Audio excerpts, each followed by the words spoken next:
Maxey. Wow, what a play. He's got Bogdanovich thinking about a three. There it is. Yes! From beyond. Oh, and there's Five coming up with a steal. Curry open. It's for three. Yes! And now, Morning Cup of Joe. What is up, everybody? Welcome to Morning Cup of Joe. Today, we are breaking down our top reactions against the Oklahoma City Thunder. The Sixers got the W last night. We're going to do an interview with my man Kai Carlin talking about Doc Rivers, and then we're going to wrap it up with our top 5 plays of last night. Joining us, as always, my man Tiago. Follow him on Twitter at tscabia. Good morning, Tiago. Good morning, Chris. Happy Monday. We got the microphone issues out of the way this morning, and we're back in business, just like the Sixers. Nothing more annoying than like tech issues starting off your week. But let's roll into top takeaways. For me, it's got to be Seth freaking Curry. Unbelievable first quarter last night. 23 points on 8 of 10 shooting. This guy is averaging 20.3 points a game on 69% from the field and 77% from the three-point area. And you look at his ridiculous true shooting percentage of 88%. The dude just – the basket is like literally the moon for Seth Curry through 3 games this year. That's got to be the top takeaway. Unbelievable performance. What about you, Tiago? Yeah, he's continued the same performance that he put forth in that Atlanta series and most of the postseason. I thought he was the Sixers' second best player in the playoffs, and he has really found his footing offensively with the team, both as a spot-up shooter and also as a ball handler. And I actually tweeted during the game in the first half. So I compiled 9 full quarters for Seth Curry through the first 2 games and then the first quarter of last night's game. And at some point in the season, he was shooting 19 for 24, and 10 from 11 from three-point line. So it's unprecedented hot streak that Seth Curry's on. It's very impressive. Really try to pay attention to how the Sixers use him, the first half in particular. Second half, he kind of took a back seat. But in the first half, it was really interesting to see how the Sixers are using him. And I think this play is going to show, yep, right there. So this is something I want to talk about. You stop right there, Chris.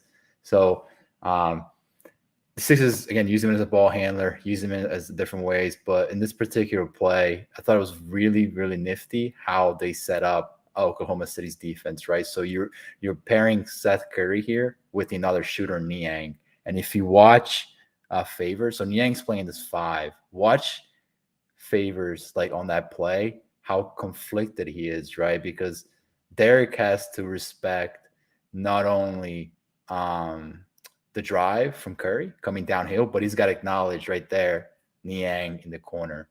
So that by him, hesitating and then choosing the path of Niang, that leaves a wide open driving lane for Curry to take in and score 2 points. So it's simple actions like these that really work with Curry because he's such a good ball handler. And that's the power of a stretch 5 in your offense. Even though Niang is not a traditional stretch 5, you see what he's able to bring in that role because it pulls that center out, puts the defense in conflict, and it creates a simple bucket for Curry. So overall, it was a very good game by him. And I thought, again, he shot something like 4 corner threes, which is something that he had done 0 coming into the game. So the Sixers put him in the corner, have Joel track double team there, make the simple pass, ball rotation, and it's an easy bucket. So yeah, overall, just a phenomenal game from Curry, and the coaching staff did a very good job of creating shots for him as well.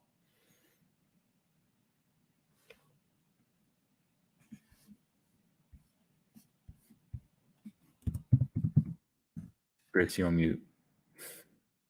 Yeah, sorry, man. Let's take a look at his shot chart through 3 games. You look at this, like, other than the top of the key, like, the dude has not missed this season. It's like absolutely crazy to look at. Everywhere from the sides, the corners, at the rim. There it is. But really, really impressive. Just one more point on that, because if you pull back the shot chart back up, there's a couple of reds right on the top of the key there that you'd like for them to be 3-point shots. So very still kind of like Tobias. And again, these guys are shooters, so you want them to feel comfortable. You don't want to go full analytics on their shot chart. But there's a couple times you just wish he kind of settled in behind the arc and took that shot, because, like you said, he's such a phenomenal 3-point shooter. So, but overall, like, he's just in complete command of the offense. Absolutely. Any other takeaways from the Thunder game before we roll on to the interview? Yeah, I thought, again, much like the Brooklyn game, I thought that it was important to see Tyrese Maxey on the court for extended minutes and see him defend another very good point guard in Shai Gilgeous-Alexander. So, hardened, physical point guard, likes to draw contact, pushes you around the court. I thought that Maxey did a very good job of defending Harden without fouling, not putting him on the line, and really creating tough shots for Harden. And I thought that for the most part last night, I think, towards the end, the second half, I think it's kind of a little bit loose, but I thought he did a very good job of defending SGA as well. And that's something that's going to keep Maxey on the court, is his defense. If you look at how SGA got his buckets in the second half, they were actually mostly on Matisse Thybulle. I thought Matisse struggled to stay in front of SGA, and Matisse is the kind of player who kind of lets you go by and then tries to get you on the weak side block or steal. And he couldn't do that with SGA. SGA's quick, long, strong, so they made it tough on him. And I thought that Maxey did a really good job of staying in front of him, forcing him very contested shots. At one point, SGA had like a wild step back three. It went in, but it's like those are the type of shots you live with. So, second game in a row where I thought Maxey really took on the defensive challenge and really helped the team to the W column this time. Awesome. Just real last note on Seth Curry. The dude is 4th in win shares in the NBA so far, behind Kevin Durant, John Morant. So Seth Curry is just on a different level. It's on a different level. Let's roll into my interview with Kai Carlin, my guy from USA Today, and we talked about Doc Rivers and his late game struggles. Let's watch this interview.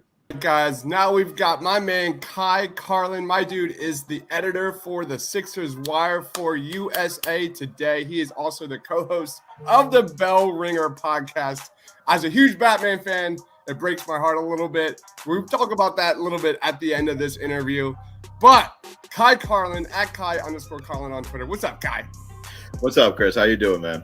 I'm doing well, man. I'm doing well. Thank you for joining. Let's jump right in. The last 36 hours haven't been too kind on my man, Doc Rivers. Let's start off 0 out of 10, 0 being no concern at all, 10 being a major concern. How worried are you about Doc Rivers' late game struggles and, the impact of the success of the Sixers this season? What's your take so far through 2 games? Honestly, I'd probably say about a 6. Mainly because I don't think the Sixers roster is really, I don't know if you can really put the lack of a perimeter playmaker on Doc, if that makes sense. You know what I'm saying? Like, when they played Brooklyn, and Doc really pointed out, Brooklyn has Kevin Durant and James Harden that they can just turn to late in games, and they can just go to work. The Sixers don't have that guy. They used to have a guy like that. He's now in Miami. So they used to have a guy like that, but he's not here anymore. So Philly has to be able to kind of move the ball and play within each other, play within, the team concept to be able to get, generate late game offense. So I don't know if I really put that on Doc. I feel like the Sixers really it was late in the game, and Tobias Harris and other guys try to go one-on-one and try to win the game that way. And, they learn from it, they move forward. I could not agree more. Well said. You look at kind of like Bradley Beal, Dame Lillard, like those guys would absolutely thrive in Doc Rivers' system. But where we are now, with no Ben Simmons, no trade on the horizon, so far, the lack of a shot creator is very clear through 2 games. Next up, Joel Embiid is he's clearly going to miss a lot of games this year. It's only been 2 games, and he's already been grabbing at his knee. You look at kind of the second half production of Joel Embiid this season. It's only 2 games. It's only 23-plus minutes, but he's a combined -6 and only 2 free throw attempts in these second halves. It's clear that he gets tired. What's your take, man? Is it Joel Embiid's fatigue that's leading to the Sixers' issues there in the second half, or is it Doc Rivers kind of piggybacking off of what you just said, that lack of ball movement, that lack of creative offense? What's your take? I feel like it's just Joel getting tired. Like, in all honesty, like, I know that he always says he takes better care of his body, and you can see he does, but it just like you could just tell he just continues to get tired after halftime. Like, I don't know what happens in that halftime locker room, and but just he's clearly not the same player coming out of the locker room now. I do believe that the knee injury is a little more serious than what they're trying to let on, because you can totally see it. Joel is rubbing at it. He's messing with it. I think he came out of the halftime locker room against Brooklyn with like a giant like wrap, like on his knee. So I feel like there's something going on there, and it's unfortunate because that injury happened 4 minutes into the season opener against New Orleans. We're 4 minutes into a new season, and we're already worried about Joel's health. I feel like that's something that we have to worry about every single season. So yeah, I think Joel gets tired, and I feel like the knee injury is definitely a little more, I want to say, serious. Well, at least not serious, but at least a bit more of a concern than what they're trying to make it out to be. Yeah, and you look at last year, the Sixers, when Joel Embiid has like 10 or more free throw attempts, that is the recipe for success for the Sixers. He only has 6 free throw attempts this season, man. It's only 2 games. We're overreacting. That's what we do here. Let's roll on. I want to talk to you about this because you talk about lack of creativity on offense. You talk about Tyrese Maxey taking that next step, especially in the pick and roll. I thought there's been a lot more positives and negatives with Tyrese Maxey this season, 80th percentile in the pick and roll so far as a ball handler. Do you expect any kind of changes in Doc Rivers' system? And what I mean is Joel Embiid rolling to the basket more in that pick and roll. I know he struggled with it. He's never really had a history of doing it. Is that something they can just start working on? Or is that, because to me, with no Ben Simmons trade coming, that's an easy area to just unlock within the offense, literally starting tomorrow at practice? Well, it's not like they don't really run a lot of pick and roll. It's more like Tyrese is just so quick to where like it's just, once he gets that screen, he just kind of jets to the basket. Like it's not like Joel doesn't roll, a lot, because he does. But I feel like when you look at the Sixers offense, a lot of it really just has to do with a lot of ball movement. That's why Seth Curry was able to have so much success against Brooklyn, because that's really the only time he really does have success, when the Sixers are able to move the ball. So in this situation with Maxey, and I guess, if you really want to throw in with Joel there, Philadelphia is just able to continue to run through that and be able to have success, then they'll be fine. Joel rolls. It's not like Joel doesn't roll. But again, though, kind of like what you said, we're 2 games into an 82-game season, and this is a brand new situation with everybody. Ben's not there. So you have to literally change everything that you have done over the past, I know this is Doc's second year, but the Sixers have kind of played a specific way over the past 3-4 years. Now with Ben, now that he's gone, again, you have to switch everything up and you have to rely a little bit more on Maxey continuing to take steps forward as a playmaker, and you have to maybe switch things up. But, I mean, there's 80 more games of this. They're going to figure it out. But at the end of the day, though, Chris, I really don't believe the Sixers are even going to, like, even if Ben comes back, I don't like their chances against Brooklyn. I don't like their chances against Milwaukee. I don't like their chances against Miami. Like this, I don't really see the Sixers as like this championship contender like this season. I don't. I feel like their window is beginning to already shut. Yeah, I think that's a very real conversation right now where I'm not ready to have that conversation, but I think it's a real talk right there that the Sixers are not necessarily closed, but it's just not that open. It's not as open as it once was. Right on. All right, last question, man. What are some of your biggest positives about the Sixers through 2 games? Go ahead, man. I do like Seth Curry's play. you have to like the fact that Seth Curry hasn't like passed up any open looks, because I'm pretty sure we've all noticed last season, like there were so many times where he would pass up an open three and try to dribble into the lane and make a play. And Seth can make plays, but I mean, he's got such a cannon from deep to where you'd rather have him take those open looks. So I think that's a positive. Another one for me is the play of Andre Drummond. I think Drummond coming off the bench on a veteran's minimum and providing what he has provided through the first couple of games, which it shocked me, Chris, when I saw that Drummond actually the 17 rebounds he had in his debut tied Moses Malone for the most by a Sixer in their team debut. So I didn't think we would see Andre Drummond and Moses Malone in the same sentence there, but that was cool. I mean, good for him, especially on a veteran's minimum. And thirdly, I love the play of Tobias Harris. I mean, there are so many times when Harris will, like, you really won't even notice it, but then you'll look up at the scoreboard and be like, how does he have 20? Like, you know what I'm saying? Like how does he have 20? I think it was the same thing in New Orleans. It was the same thing against Brooklyn the other night. Unfortunately, he wasn't able to make plays down the stretch, which is really what the Sixers are asking of him. But I also feel like that they're asking a bit too much of him still. Like, I understand he's the highest paid player and he's really their only perimeter playmaker type of player, but I don't really see Tobias as like that crunch time closer guy. But you do have to like the way he has played. Like, he's still just an efficient player, and he's a guy Sixers can just rely on a nightly basis. I gotta ask you, man, because this guy played in Detroit for a while. Andre Drummond. You look at his usage rate, lowest of his 8 seasons here so far.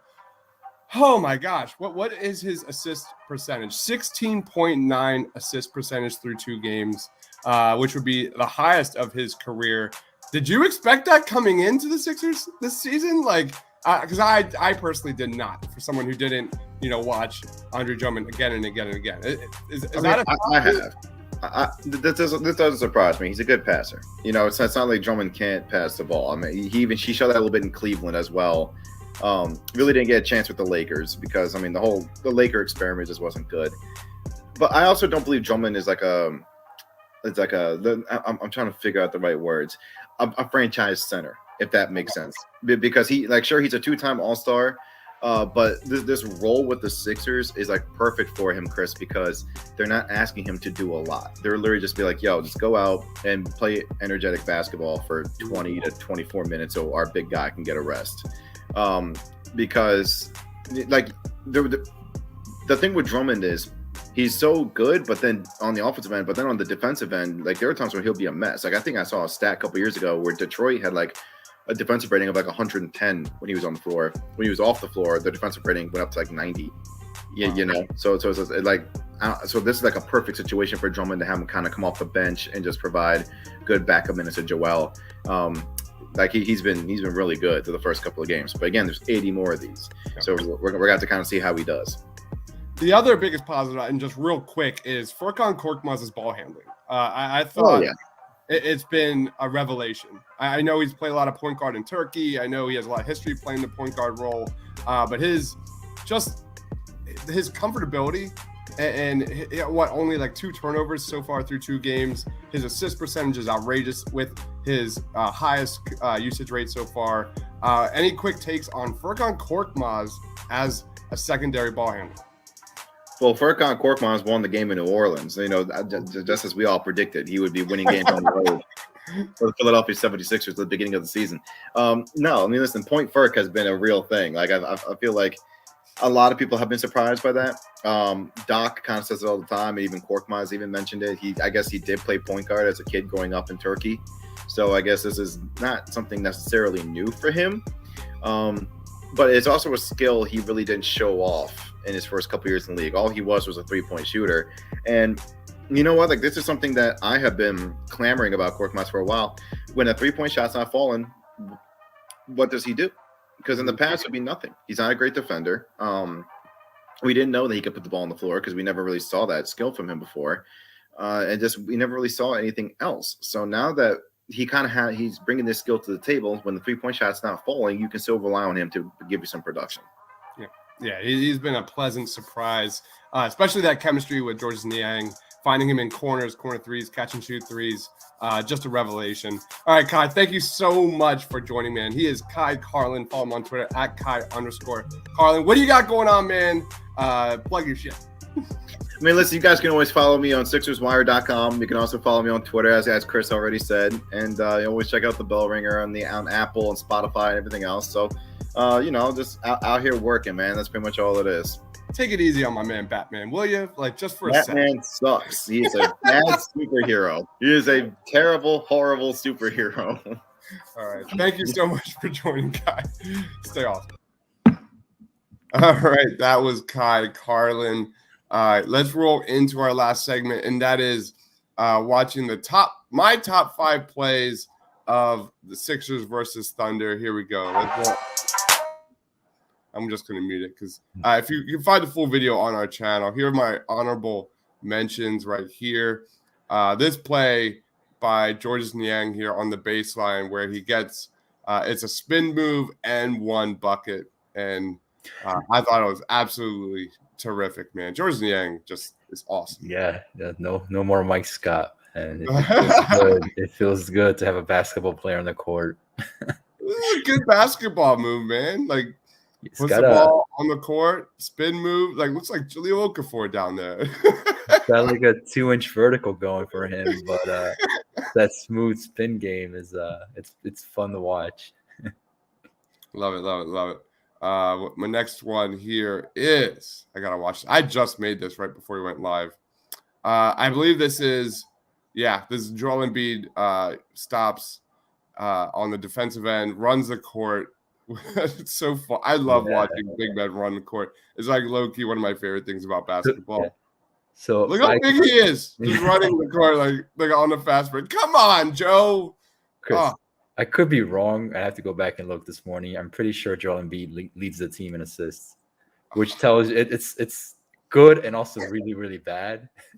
Because it tells you don't really have a point guard on the court. But it's good in the sense that it shows you how much he's developed as a ball handler in his career. If you go back and just real quick at the beginning of that play, watch Tyrese Maxey move on. That's SGA, right? So watch how he goes from a trail position to denying SGA the shot. So he fights through that little, not so much screen, but here it is. Yeah, there it is. So here it is. Fights through it, stays behind, but watch him how he recovers. Moves his feet laterally, doesn't. It's good defense, man. That's what I'm talking about with Tyrese. Like, it's starting to come together for him a little bit defensively. All right, nice. And then, of course, Joel Embiid finds Seth Curry in the corner for one of his many corner threes from last night. Just an awesome play. This is a fourth quarter. Tobias Harris. Tobias didn't have a gaudy stat line in the box score, but I thought he made a couple huge shots down the stretch against the Thunder, especially when the Thunder were on a roll. Here you see a runner. There's just a massive bucket just to slow down the OKC Thunder. And I believe he had another one. Correct me if I'm wrong. Yeah, he did. And, that first – yeah, it is. Oh, no, this is the fourth quarter. This was – my bad. This was Paul Reed blocking the shot. He had a nice offensive possession here where he blocked the shot underneath the rim. I like this play a lot. Welcome to the 2020-22 season, Paul Reed. So he blocks the shot, and then on the other end, he cleaned the glass, follows up the miss by Niang. With the bucket. And the bench was pretty good. They had like 11-0 run here to start the fourth quarter last night, led by Paul Reed, Furkan Korkmaz, Georges Niang. It kind of went little crazy there in the middle of the fourth quarter when OKC Thunder went on a run. But let's go to my number 5. And this is Seth Curry with the steal.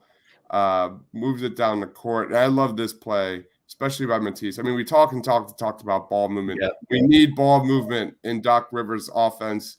Here, Seth Curry finds Matisse Thybulle and finds Joel Embiid rolling to the basket. Just a beautiful pass by Matisse Thybulle. Yeah, I mean, we saw a little bit of that in the Australia Olympics, Australia had Matisse doing some passing, and you see right there the beautiful touch pass that he had to Joel. Beautiful, threads the pocket between two players. That's what you like to see more from Joel, is getting to that deep post position. It's something that I noticed a lot with Aldridge and the Nets. And that's really helped them get some late game offense against the Sixers, whereas Joel, being tired, being more out of gas, can't get in those same positions on the court. So it's good to see him just seal off his man and just power up with the move. But sweet pass by Tease. Number four play of the game. What did I pick here? I have to think back to what I did here. The step back three from Matisse Thybulle last night. Yeah, the dude has not been doing well from 3-point range this season. And sure enough, ironically, he breaks out a really nifty, like, decisive step back three. That was like, wait, what? It was fun. It was fun. There it is, step back three. That looks smooth. Yeah, I mean, his shot looks better than the results. I always think it's going in. And for some reason, it's just not consistent, man. It's probably what's going to do him as a player offensively, cap his minutes, his ability to hit shots, and so far has not translated. But it looks better than what the results indicate. Number three, what did we go with here? Tyrese Maxey, Joel Embiid. Oh, the play here at the end of the game, which cemented the win for the Sixers. Just too good. Joel Embiid just gets the N1 bucket, and he does like the boo, boo, boo, boo with his fingers, the jive hands. So here's the thing with Joel, and he's going to do this against poor competition. He's good against good competition. So he's just that kind of player. But late in games, again, we talked about this in the Brooklyn game, Chris. You're asking your center to act like a point guard, right? And in the playoffs, teams are going to be able to defend that much better than what you just saw from OKC. So, Joel Embiid is not a point guard. He plays like one in a way, but it's, again, being a little more creative with your offensive sets. That doesn't matter last night because OKC has no answers for Joel Embiid, but you want to see alternative late game offense. Number two. Where are we going with number two? Oh, my gosh. The block of the year. Block of the year on Baisley was I don't know if one's going to top that. This was awesome. This was just jaw-dropping. Joel Embiid in transition defensively and just sends Baisley home. I mean, that was nasty. And lets him know about it because I don't think he appreciated Baisley trying to put him on close. He had something to say at the end of the play. I don't know if you saw it. Don't try this here, man. There it is. Yeah, he's looking right at him. Yeah, you gotta love that. You gotta love the trash talking. More of that, Joel. More of trash talking, Joel. That might be one of his best of his career. Yeah. There it is. You see him staring down at him. It's like, that's so. Get up, son. All right. Let's go on to my number one play of last night, and that is my man Seth Curry shushing the crowd late in the fourth quarter. It started with Seth Curry. It ended with Seth Curry. Seth Curry, I had to put this at number one because, I mean, the dude is just on a different level right now, and that is my top 5 plays. Any thoughts on that, Tiago? Yeah, I mean, the Sixers' best player through 3 games is unquestionably Seth Curry. I mean, without his shooting, it's an entirely different offense, and he's extremely valuable to the team. Korkmaz has some shooting off the bench, Joe as well, but they cannot live without Curry right now. So it's keep him healthy, keep him going for sure. Please. All right, let's wrap it up, Tiago. What do you got going on? Where can we find you, man? So always finding us at the Painted Lines and at T-Scabia. We are doing these consistently after Sixers games. We do Sixers post games, and I'm just trying to cobble together some ideas to start some write-ups about the Sixers heading into the new season. Awesome, man. Follow my man Tiago on Twitter at T-Scabia. I might take a break from shows today. This is like my 3rd show in like 12 hours. God, Chris, I don't know how you do it. I'm going to watch Dune tonight. I heard Dune is really good. Yeah. I need to watch Dune. That is my plan. He is Tiago. I am Dibes. Thank you, everybody, for watching. We'll catch you next time. Stay awesome.